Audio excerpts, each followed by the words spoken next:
right, ready? Okie dokie. Thursday's workout. Thursday. Or May 6th workout. God damn it. Son of a bitch. We're showing you guys a workout, like 6-week preview for now, because hashtag crime. All right, what are we doing today? Today's a fun day. We got sumo deadlifts, 5x5. We got cable rope bicep curls. Today's an all strength day, so there's no conditioning again. So Monday, Tuesday, and Thursday this cycle, it's all strength. So hypertrophy work, we're doing TRX inverted rows, and then we're doing single leg barbell RDLs.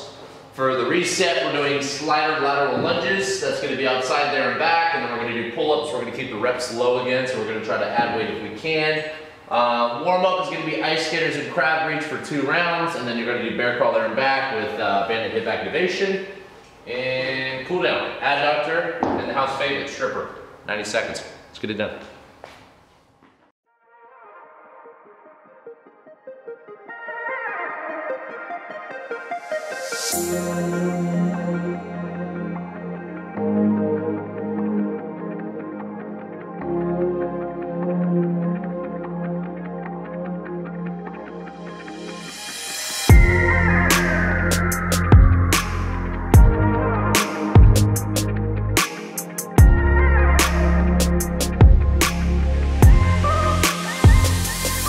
Alright, for reset today, we're gonna go lateral lunges.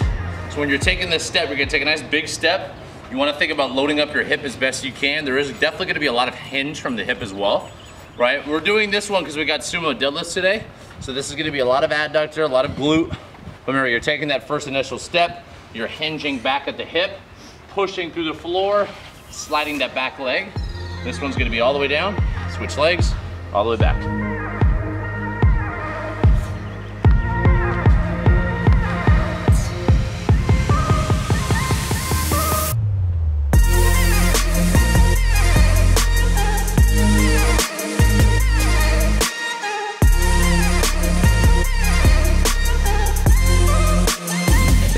Alright, second thing we're supersetting the lateral lunges with is going to be pull-ups.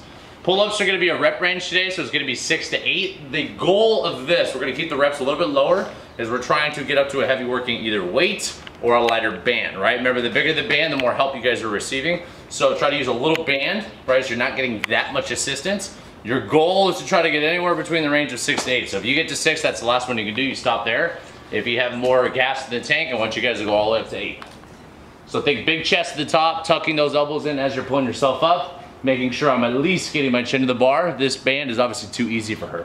She's literally floating at the top of that, right? So that is a good gauge to kind of figure out what band you're using. All right, 6 to 8 reps. So let's get you a red band, Nikki. Yeah, like you said.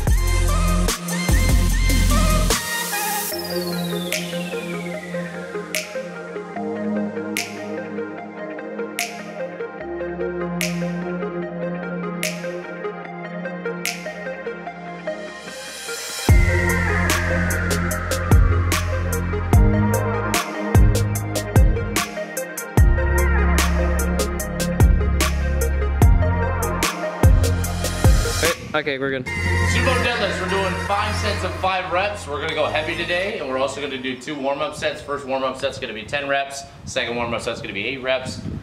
Did you pick the right way for that? I don't know. I don't think so. Okay, well, let's go over setup first. So I want you to go down to the bar first. So when you go down to set up your position, so get yourself set up like you're about to pick it up.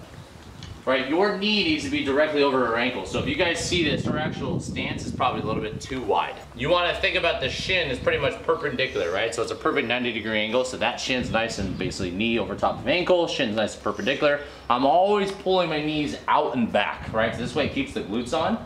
When you guys look at position for feeding, generally the more mobile you are, obviously the more play you'll have with this, but ideally around 45 degrees. So she's a little bit wider than 45, which is not a huge deal because she does have the range of motion for it, but generally start somewhere around 45. When you go to grip, so go down and set up again, you want to think about your shoulders shoulders or wrists are pretty much in a direct straight line, right? So I don't want to go too close because then I'm fighting instability the whole time. I don't want to go too wide because then I'm running into my knee the whole time. So when she sets up, she's going to kind of create tension into the bar. Don't pull yet. She's getting as much tension as she can in her body. She wants to think about initiating this movement with her legs. So instead of thinking about lifting the bar, I want her to think about pushing the floor away from the body. So nice and slow, push through the floor, initiate with the legs, finish with the hips. right? So just like any other deadlift, hips at the top above the knees and all legs below the knee, right? So legs, hips, boom, good. Just like that. To answer her question, she asked about switch grip. Ideally, I want most of you to be doing clean grip, which is both pronated. The mixed grip is easier when you get to a heavier weight, but the only thing, this is just Mr. Functional here, the only thing is when you get in the habit of doing one side, you are creating an asymmetry, right? So over time, try to play around with if you are doing switch grip, that you're actually switching your hands every once in a while, but for most of you, you probably should just stick with pronated all the time, okay? 5 by 5.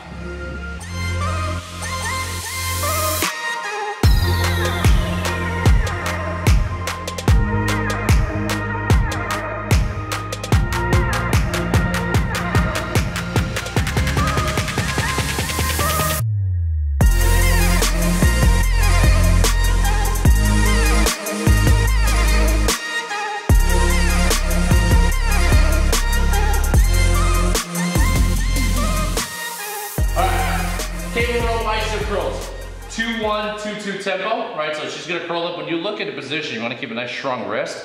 When she curls, she's gonna start with the palms facing down. As she finishes at the top, she's gonna turn that hand over. So she's gonna have her palms facing out, up a little bit. So we're gonna get to the top. She's gonna try to create as much tension as you can. 2-second hold, then 2 seconds down. Good, then nice and controlled on the way up. So we're doing 4 sets of 10, but the tempo itself, you're gonna focus on tension, right? When you look at position for her, you wanna make sure the shoulders are always down and back. This part of your body is not gonna move. The only joint that we're seeing move right now is gonna be through the elbow joint, right? If you look at the wrist is actually not doing much work, right? If you're just trying to keep that arm stiff and let the whole arm rotate together, not just from the wrist. Good, big chest, big squeeze to the top. Man, look at those arms. Yeah.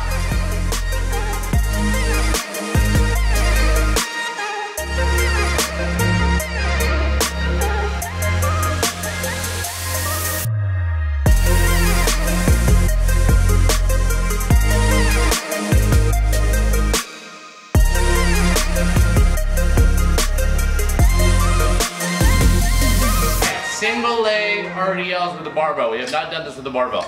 So obviously the difference between having barbell and dumbbells and kettlebells is we have a lot longer something to hold on to. So from a stability aspect laterally, you have to really slow yourself down.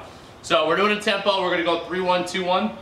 All you're gonna think about doing is as that one leg you're standing on, you're gonna drag that bar along your leg the entire way down. But most important piece is the opposite leg. So as she starts to go down, she's gonna kick that back leg, kick, keep kicking, keep kicking, keep kicking, keep kicking. Stop right there. We wanna make sure that the opposite leg and torso is always in line with itself, right? So as she's going down, if she stops here, that means that most of the movement's gonna come from the back. So we wanna make sure all this is moving as in one unit. 3 seconds down, pause for 1 second. Good, keep kicking that leg, get tension in the hamstring. 2 seconds up, push to the floor. Same thing like any other deadlift. Always think about pushing, don't think about pulling off the floor. Good, drop it, good time. Good thing it's at the end, yeah. All right, TRX rows. So when you guys are getting set up for this one, so scoot forward. Basically, TRX, wrist, shoulder is all gonna be in a straight line. So now drive your hips up. When she's coming down, she wants to think about the joint that she's pivoting from is actually gonna be the knee. Everything above the knee is gonna move together. So as she pulls, pull all the way up, pause for 2 seconds there, big chest, and then 3 seconds down. Do that again. Hold for 2, open up, big chest, big chest, big chest, nice and slow on the way down. There you go, good. 3-1, 2-1 tempo. When she's pulling, she's always looking up. She's thinking big chest. Remember, it's coming from the shoulder blades first. But the joint that she's pivoting from is going to be the knee. So everything from knee to shoulder should be moving together. 8 reps.